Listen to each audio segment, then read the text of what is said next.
Hello and welcome to another video. So today I have the Schlage Camelot satin nickel front entry handle set. So essentially I have this old one Schlage installed here, and as you can see there's some rusting and there's some finishing that's peeling off, and that's just from about 15 years of usage. This house is 15 years old, and these are the original lock and handle set. So I wanted to talk about this Schlage warranty just because it's so good. I emailed them. There's a warranty email. I'll put it in the description below. And I literally send them a picture. There's a form if you could click on the link and you put your address. You put the picture of the inside and the outside of the Schlage handle set. And you tell them what the issue is. And within a day or two, and this is during Christmas time, they email me back saying, no problem. We already have one handle set in the mail to your address, and here's the tracking number. And a couple of days later I received the handle set, and this is that. And this is the same thing you'd buy at Home Depot or Lowe's or whatever, or Amazon. And so I'll leave a link to this particular handle set from Amazon as well, in case you like this one and you want it. I thought that this was pretty cool. Actually, I didn't really have high hopes with the warranty because it is 15 years old, but they give you a lifetime mechanism as well as finish warranty with Schlage, and that's the whole attraction with Schlage. And it's actually really good because I was skeptical, thinking that hey, they're probably not going to honor it, but guess what, hassle free, they literally just send it out. So a huge thumbs up to Schlage for just really good warranty. In this video, if you are interested, I'm gonna go ahead and take the old lock off and put the new one on and show you how it's done. So before I get started with actually unscrewing the one on the door, you want to open up the box and make sure you have all the items to go ahead and replace that original door. Okay, so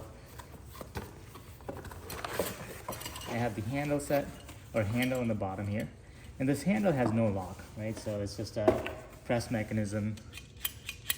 All right, then you have the actual deadbolt on the top. Here's the instruction manual.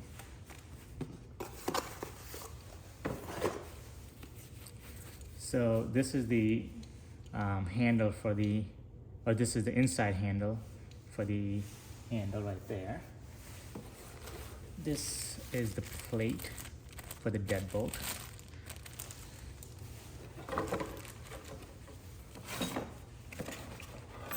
And then these are the keys and the actual outside deadbolt part. And then there must be the inside deadbolt part in here. There you go. This is the inside deadbolt part. So this is what the inside parts look like right now. And they look fairly new. They actually look brand new. But I'm gonna change it out just because. Let's see what else is in the box. There's more stuff here. Okay. So they give you new screws, new plates for the doors, different shaped plates in case you need them. I'm gonna leave the old plates because presumably they'll be fine. There's new bolts for the deadbolt because you need longer screws for that. I think as far as the hardware, I'll just use the old hardware. It should be fine unless I see some rusting or anything like that. And then there's more screws and stuff like that here. So to begin, let's take off the old lock off the door.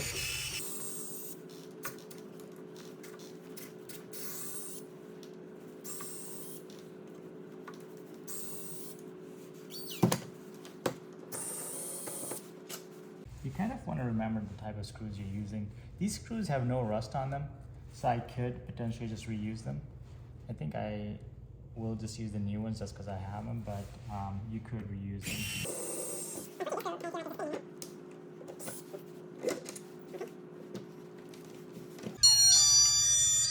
So as you can see, the deadbolt is loose now, so you can pull the front and the back off.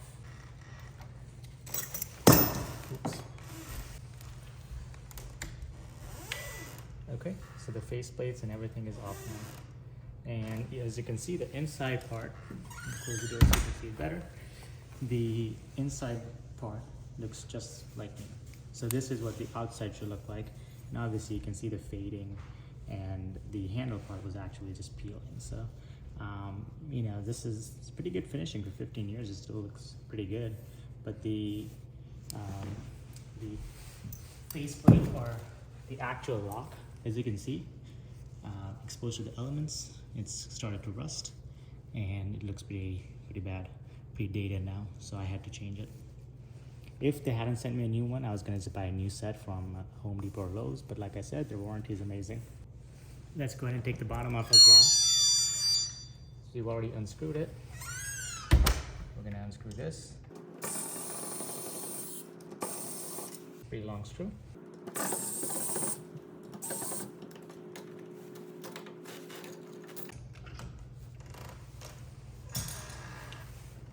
For the bottom of the handle right here, this is actually something that just decorative that fits right on top of the washer.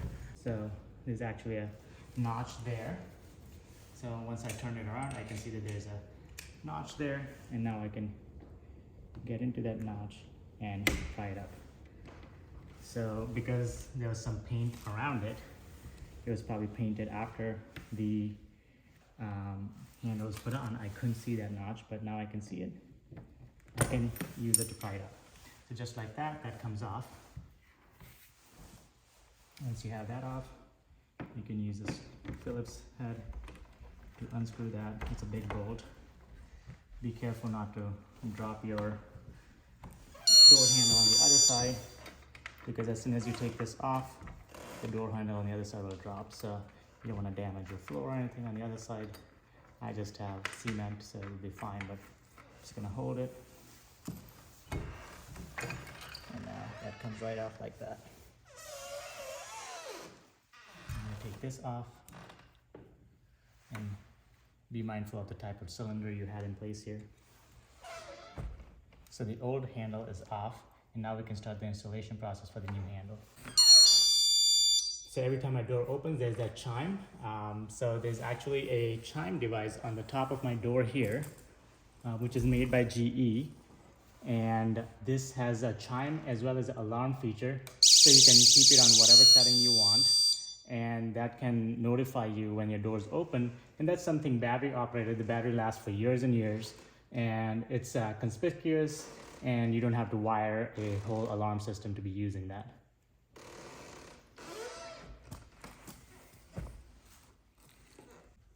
So we can start with putting in our face plates as well as the door latch system here. So the screws included are, if you had an old handle like this, then you know which ones, but you can look at the manual too, and it tells you what screws you should be using. And we'll put the deadbolt latch on as well, because this is the first step in the process of installing the locks. It always helps to have an electric screwdriver or a drill to make your process go faster. On the deadbolt, it'll tell you what the top is. So this is the top. Installing this, you want to make sure that the curved part is towards the door frame, so it can easily latch. Depending on the size of your door, so the distance here, you may have to extend the deadbolt like this. So when you extend it, the top changes. So make sure the top is in the correct orientation at all times. Once you've extended, you can go ahead and slide your door latch in. Okay, I'll screw it in place.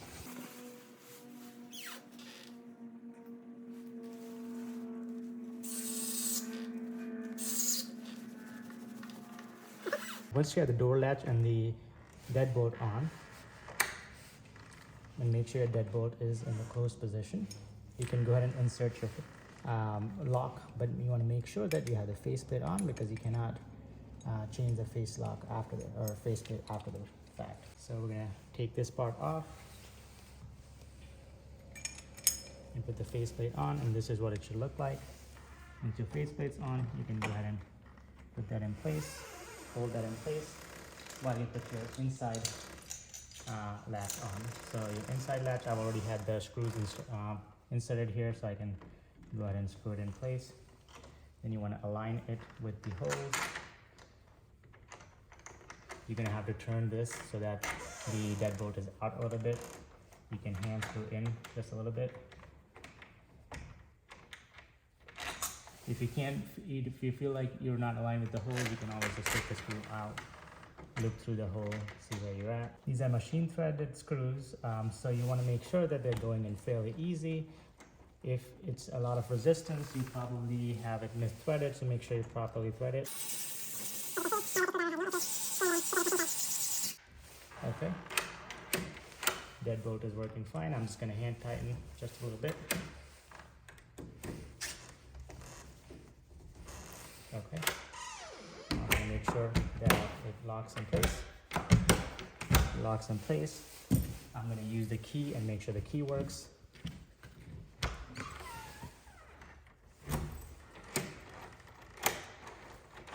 The key works. You want to make sure the key works because while I've never seen it happen, it could potentially happen where you get the wrong keys, you installed it, and now you have to uninstall it. So make sure you have the keys working before you are finished with the job. For the outside part, it's the same concept. We're gonna put this on.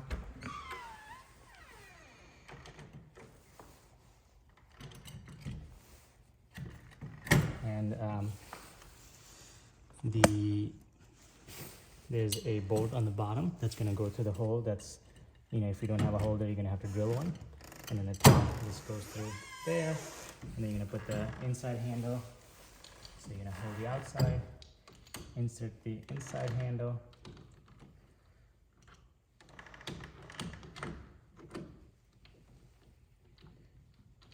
Make sure you align the screw holes. And then we have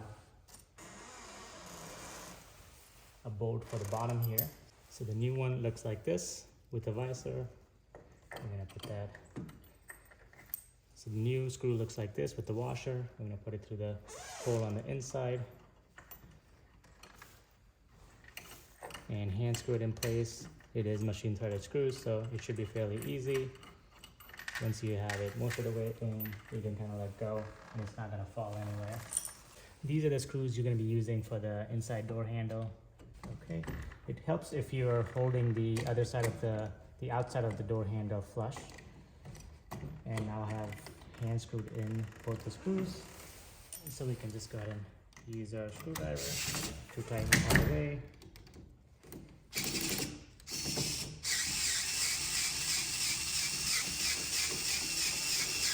And like I said before, since these are machine threaded screws, this do not require a lot of force to go in.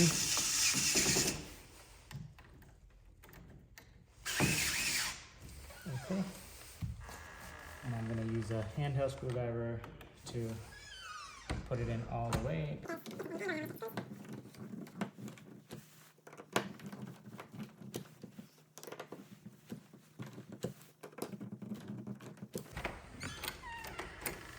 As you can see, handle is working fine. Deadbolt is working fine. Once you've screwed this in, there's a cap in place. I'm going to put the notch on the cap on the bottom so you can't see it. It just pushes in place. So just push until you hear the snap in place, and now it's in place. It won't come off. So this faceplate turned while we were screwing it in place, so I'm going to unscrew it a little bit so as to not scratching it while I turn it. So once I've loosened it a little bit, it should be easy for me to turn it, as you can see. Don't try to force and turn anything and scratch up your doors, because then you're just going to have to repaint and increase your workload. Okay, now that it's aligned, this is what it looks like. It's nice and shiny and beautiful, just what I wanted it to look like without having to scrub. I do see a little bit of misalignment down here because they've changed the size of this handle. I will have to, so the holes match just fine, but the plate seems to be sitting a little bit higher. So what I'm gonna have to do is brush off some of that dust, clear it off, wipe it off with a little bit of rubbing alcohol, and it'll kind of even it out. That's it for this video. Thank you for watching.